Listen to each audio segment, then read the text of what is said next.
rejuvenated trade to their highest levels, and dramatically improved overall relations with China. As ambassador, he made sure that forging closer relations with China, despite our differences, was in our national interest and not at the expense of our red lines. He accomplished this mandate with clear-headedness, pragmatism, and the wisdom and expertise that no career diplomat could ever match. In one of the briefings he did for my office, he said, "We must engage China closely, even as we pursue an independent foreign policy with honor and dignity." As a Filipino diplomat, he was an exemplar for all of us. He was a man of forbearance, rectitude, and great humility. He became mentor and friend to a whole generation of Filipino diplomats who were assigned in Beijing. Having worked closely with him in the last 1.5 years, it was clear that his nationalism burned as brightly as it did when martial law exiled him in China 50 years before. I am especially grateful for the last conversations we had early this month as we participated in what was to be his final mission in Anhui Province. Bilang kaibigan at kasama sa trabaho ni Ambassador Chito at sa ngalan na rin ng aking opisina ang ASPAC, nais ko ipaabot ang kanyang at sa kanyang pamilya at mga mahal sa buhay ang aming taus-pusong pakikiramay. Paalam, Ambassador Chito. I join Secretary Locsin and Mrs. Locsin and those gathered here this morning in saluting you for your heroic service to our country.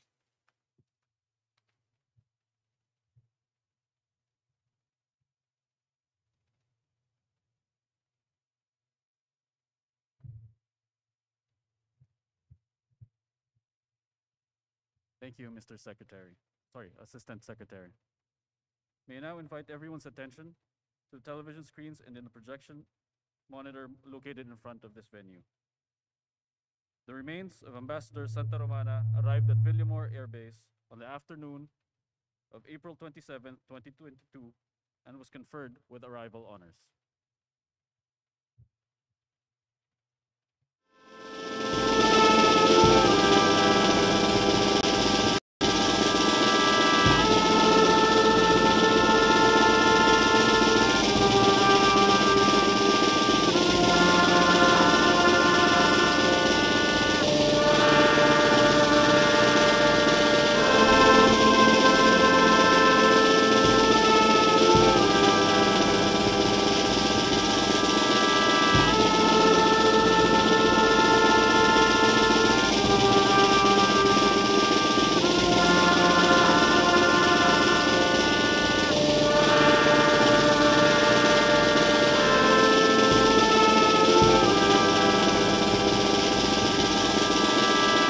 Eternal rest grant unto him, O Lord, and let perpetual light shine upon him. May he rest in peace. Amen.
Ambassador Chito lived a vibrant and full life.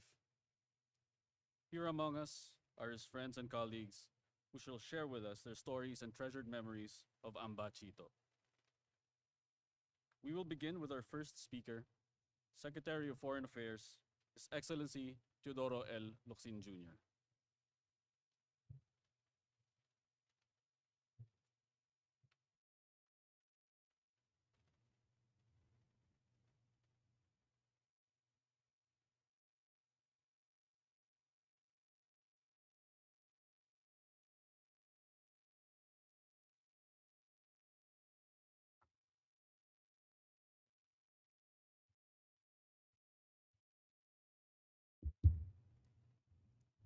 There you have it. Full military arrival honors for the returning remains of Ambassador Chito Santa Romana. It was a fitting beginning of the honors due him. Even this right is just the middle of others to be given.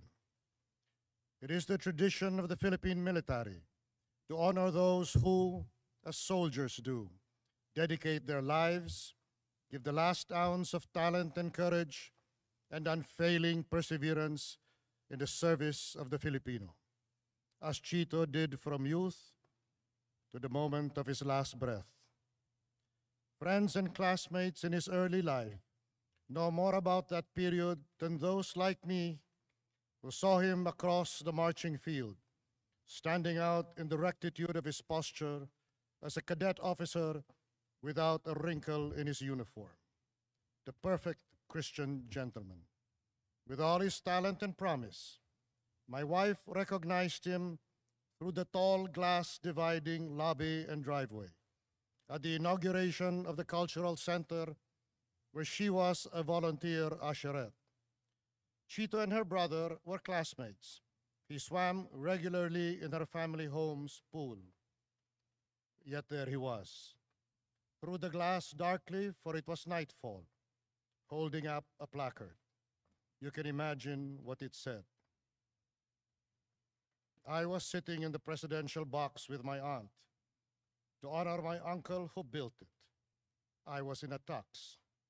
In retrospect, he was more elegant. My wife doesn't remember me being there at all. Family and a few others know how he met his lovely wife, Chinese Filipina Nancy Choa. On a trip to Beijing, she brought him a pair of eyeglasses with his prescription and met him for the first time of what would last a lifetime. Others learned about his fortitude in exile, how he made the best of the situation and became what he remains even now, as far as I'm concerned, which is all that matters, because I was ahead of him in Mao's China by 5 years. The foremost expert on the country and its people, the only one to trust in dealing with the new China that he knew from its birth. He died in the line of duty like a soldier, never asking why, never failing to give his best to the day he would die. He was in a 21-day quarantine, the usual whenever he went back to China after I'd asked him to Manila for a consult. I trusted only him to be my messenger, to State Councilor and Foreign Minister Wang Yi. Wang Yi, too, trusted only him to be my messenger. At private meetings preceding expanded talks, most of the time, it was only Wang Yi, Chito, and me. He died before we were done with our last mission. That mission is over as far as I am concerned. I cannot imagine working on China without him. In the time remaining to me, I'll try to live as good and useful a life as yours so that we meet again. But not yet. But it won't be that long. You're just a year older. And yet you lived, you endured, and dared to do much more than I ever could. Goodbye, my friend.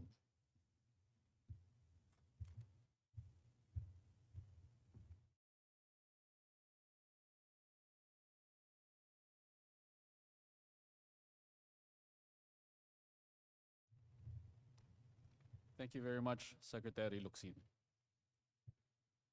Our next eulogist is Deputy Chief of Mission and Consul General of the Philippines Embassy in London, the Honorable Renita Rodriguez. I wish to begin by offering my heartfelt sympathies to Ambassador Chito's bereaved family, friends, and colleagues. We grieve with you on the passing of an extraordinary person. I am deeply honored to have been given the opportunity to share my memories of Ambassador Chito. I arrived in Beijing to serve at the Philippine Embassy just as when Ambassador Chito came back to Manila following his retirement as Bureau Chief of ABC News. I've known about him before I got to Beijing, of course, and I listened with much envy as my colleagues at the embassy recounted their interactions with him. I regretted then that I did not have the opportunity to meet him. And so, years later, I welcomed the news that he was going to be our ambassador with a mixture of excitement and trepidation. I was eager to learn from him, having heard of his deep and insightful thinking. But at the same time, I was intimidated by him, and I thought that I would not be able to measure up to what I imagined would be his exacting standards. But how wrong I was, for Ambassador Chito was the kindest and gentlest mentor and ambassador one could ever hope for. He respected us and our work. He treated us as his equals. He asked for our views on issues and listened to us without judgment nor reproach. He only had kind words for everybody. He was larger than life, Ambassador Chito was. After my tour of duty in Beijing, I was assigned to the Office of Asian and Pacific Affairs at the North Asia Division, which covers China. And I was glad to have the opportunity to work with Ambassador Chito again. The other day, I was looking at our exchange of messages from that time, and I was so sad that I will never get to text him again nor receive a text message from him again. I took for granted that we will have the opportunity to work together again. You will be forever remembered and missed, Ambassador Chito. Rest in God's peace. Rest well until we meet again.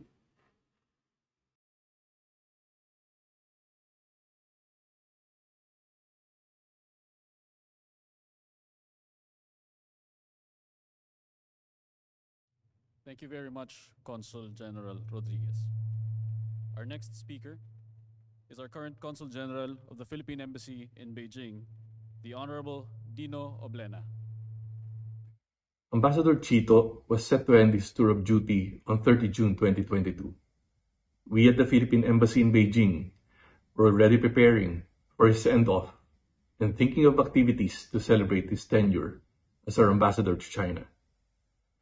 His untimely passing on the 18th of April has not really sunk in for most of us at the embassy, but we immediately needed to get on our feet and work to ensure that his remains get home as quickly as possible, with all the challenges and the pandemic situation in the mainland in the backdrop. Working hard on the immediate repatriation is the least we can do for him, our boss and mentor, who served as a shining beacon in navigating the complicated waters that is Philippines-China relations. Ambassador Chito's expertise has been much discussed and much has been written about it. His mind is filled with intellect and experience that have been instrumental in the pursuit of our national interests, yet maintaining the importance of a robust and dynamic Philippines-China relation. Apart from that, it is also quite extraordinary how his good-naturedness has also been widely praised. Someone whose intention was pure, and we at Beijing PE bear witness to this. In Ambat Chito, we found a leader who was worthy to emulate. He was humility, graciousness, generosity, and integrity personified. Despite his stature in life and society, Ambat Chito made us feel that he values our opinions and insights. For sure, his legacy was finding common ground and narrowing gaps and differences between the Philippines and China. Ambat Chito's time with us has been a gift, and for this we wish to convey our gratitude to the Santa Romana family for sharing a bond with us and for supporting him when he decided to come out of retirement and serve as our country as Philippine ambassador to China. To the family and friends of Ambat Chito, while we know that no words can sufficiently assuage the pain of losing him, please take comfort in knowing that his legacy lives on in the memory of those whose lives he has touched and inspired. Lastly, my colleagues and I wish for you to know that you have friends and family in the Philippine Embassy in Beijing who are bounded to you by our common love and affection for a great man. Thank you.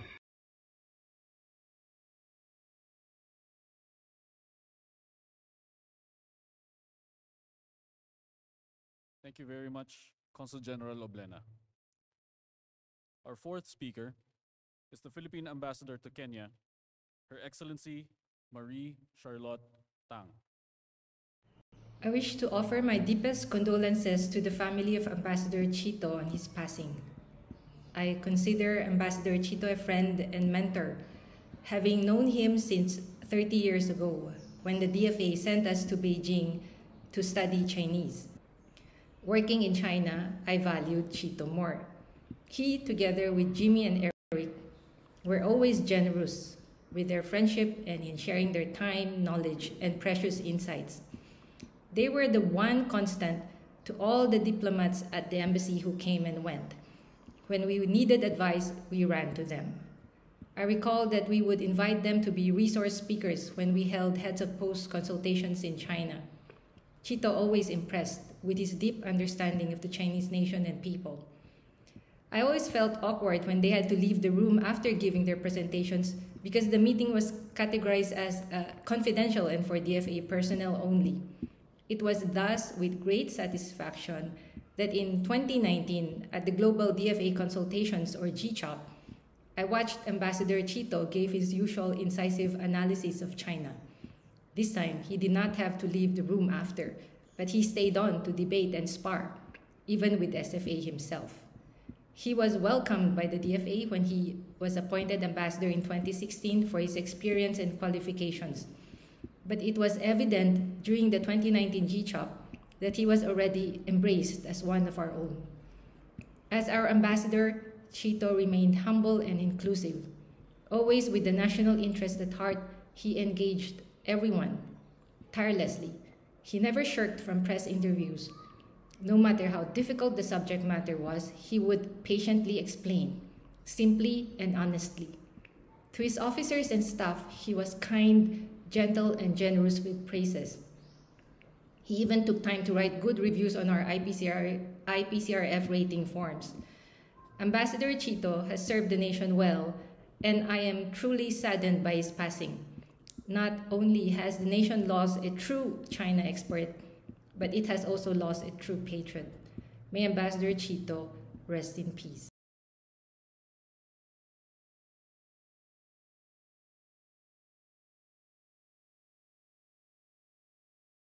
Thank you very much, Ambassador Tang.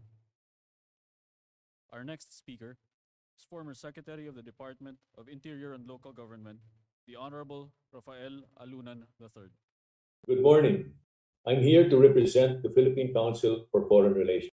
PCFR mourns the sudden passing of our friend Ambassador Jose Santiago Chito Santa Romana and extends its condolences to the Santa Romana family and to the DFA community. A good son of the Republic. It was an honorable and glorious passage that he had to the afterlife. After serving his country selflessly, his diplomatic mission professionally, and humanity gently. He was a born leader with a ready smile and a kind face. He was approachable, good listener, and explainer in chief. He was calm, clear, patient. Chito's appointment as ambassador to China came in the wake of our successful trip, headed by former President Fidel V. Ramos, to break the ice with China and pave the way for President Rodrigo Duterte's meeting with President Xi Jinping in October. Chito had the best credentials, possessed the intellect, a keen understanding of the Chinese, American, and Filipino psyche, had the right personality for it. PCFR often consulted him and invited him to guest in its webinars. Chito was always available and never stingy with his time to process complex issues. PCFR also had the pleasure of listening to Chito's close friends whenever we held small group consultative meetings. Their valuable advice enabled PCFR to deal appropriately with its counterpart, the illustrious Chinese People's Institute for Foreign Affairs, or CIPIFA, founded by the late Premier Chow En-lai, that PCFR has had annual roundtable discussions for the past 6 years. Chito was our North Star. He was our bridge over troubled water. In his 6 years as ambassador, the friendship and cooperation between the Filipino and Chinese peoples, and I'll quote him, transcended any differences that contributed to regional stability and prosperity, unquote. We laud Chito with 2 thumbs up. He served the country and promoted the national interest with distinction. He was definitely one of President Duterte's best appointments. We urge that Ambassador Santa Romana be awarded the Order of Sikatuna with the rank of Datu for having rendered exceptional and meritorious services to the Republic.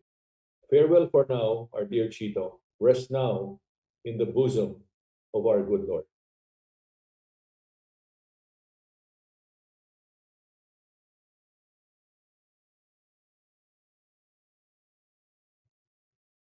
Thank you very much, former Secretary Alunan. Our next speaker is the former Bureau Chief of CNN Beijing, Mr. Jaime A. Flor Cruz. Okay. It's so weird, it's surreal for me to talk of Chito in the past tense. After all, he was a dear, dear friend. Our friendship sealed over 50 years through ups and downs, through hard times and good times. Tributes have been cascading since our dear Chito passed away. A steadfast student activist turned political exile in China, an intrepid foreign correspondent, and a formidable China scholar, a respected professor, and a caring mentor to young professionals. And finally, a consummate diplomat and public servant. But to me, Chito will always be bigger than the sum of his accomplishments and gifts. He was simply a good man loyal to his country, to his people, to his family, and to his friends. Rest in peace, Chito. We will miss you.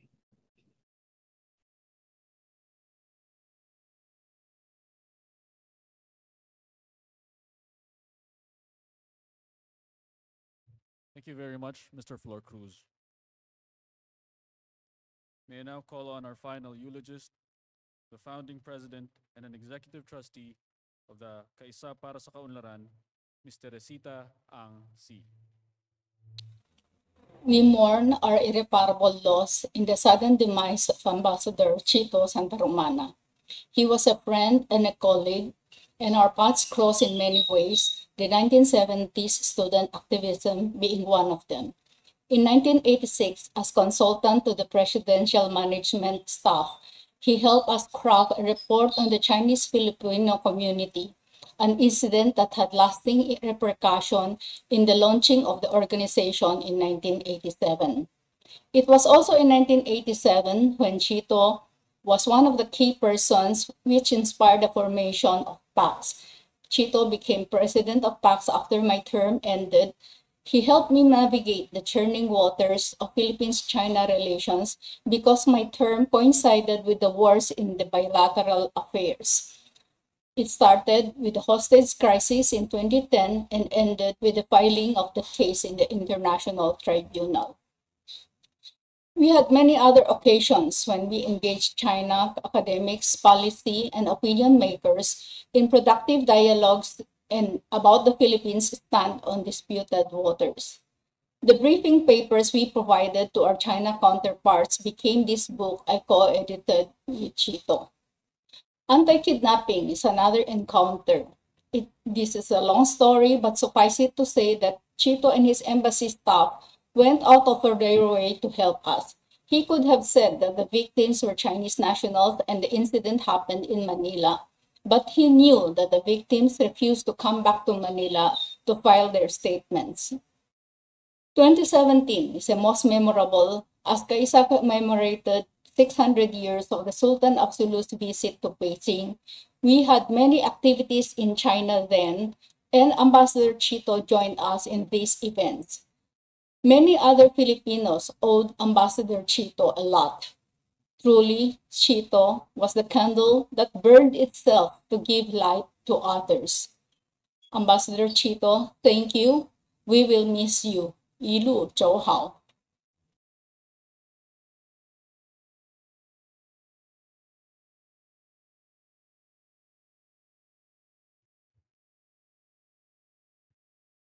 Thank you very much, Ms. Ang Si. To speak on behalf of the Santa Romana family, may I please call on Mr. Christopher Coa Santa Romana.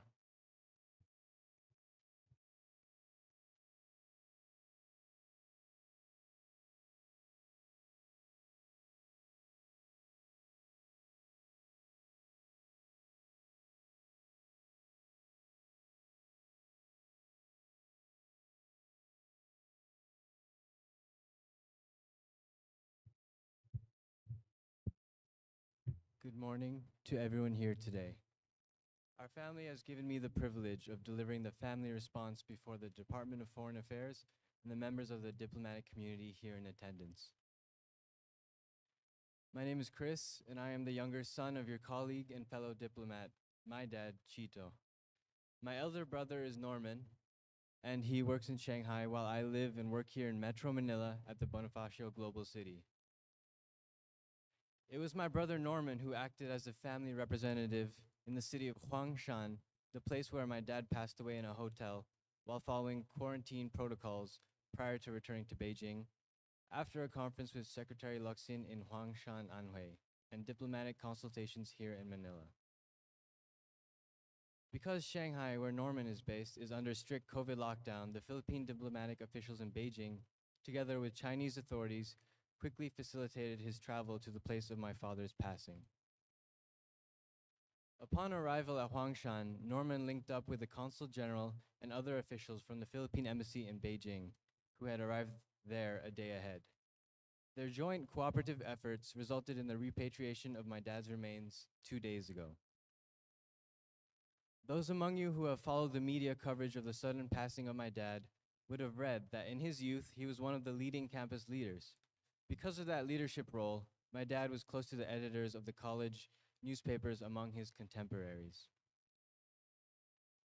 Colleagues of my dad from the CEGP, or the College Editors Guild of the Philippines, during 1969 to 1972, had been conducting interviews with my dad in the last few months.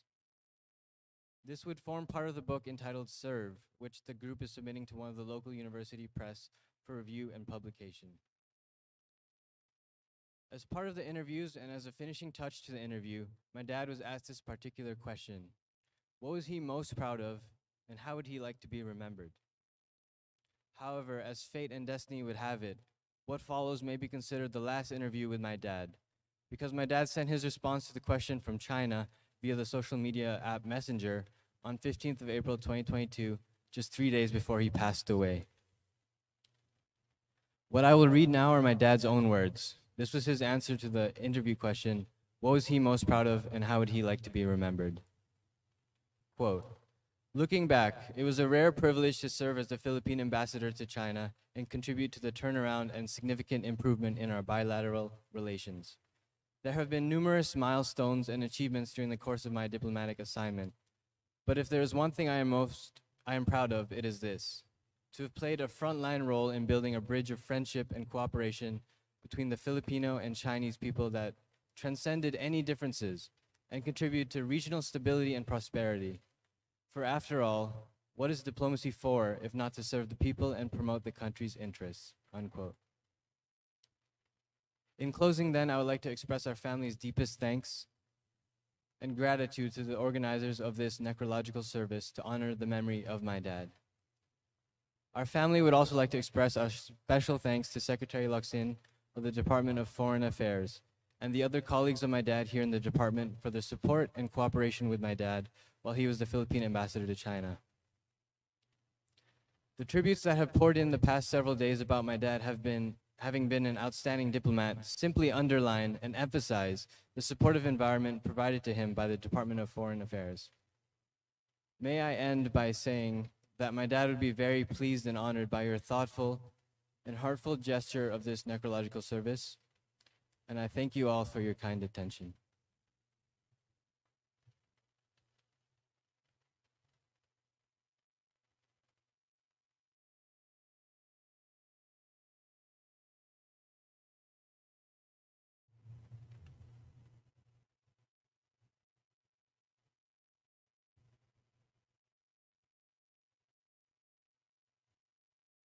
Thank you, Mr. Santa Romana. Again, please accept our deepest condolences. We will continue to pray for the ambassador's eternal repose. Ladies and gentlemen, the Department of Foreign Affairs has prepared a video presentation chronicling the life of Ambassador Santa Romana. Please join us in reliving his memory.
We now invite everyone to pay their last respects to Ambassador Santa Romana. Kindly allow our protocol officers to guide you so we may have an orderly queue.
Thank you.